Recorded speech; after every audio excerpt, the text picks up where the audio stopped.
Fighter. अगर आपने अभी तक मेरे चैनल को सब्सक्राइब नहीं किया है, do subscribe and press the bell icon so that you will get notified. तो फ्रेंड्स, डे फर्स्ट में आपने जो मिडल लाइन है, होम रो जिसको हम बोलते हैं, ये आपने पूरी सीखी है कैसे मिडल रो पे कौन सी उंगली कहाँ किस डिजिट पे रखना है।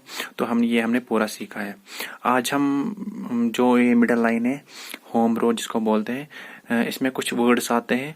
हम इन वर्ड को टाइप करेंगे ताकि हम आराम से सीख जाएंगे फिर, और हमें रिवाइज भी होगा कौन सी उंगली किस वाले डिजिट पे आएगी। तो फ्रेंड्स, ये कुछ वर्ड्स है मिडल लाइन के, होम रो के, जिनको आपको स्क्रीनशॉट लेना है और इनको प्रैक्टिस करना है वर्ड्स को, हर एक वर्ड को, ताकि आपको पूरी तरह से प्रैक्टिस हो जाए कौन सी उंगली किस वाले डिजिट पे आती है मिडल लाइन की। जो मैंने कल डे फर्स्ट में मिडल लाइन दिखाया था, उसी के वर्ड्स है ये।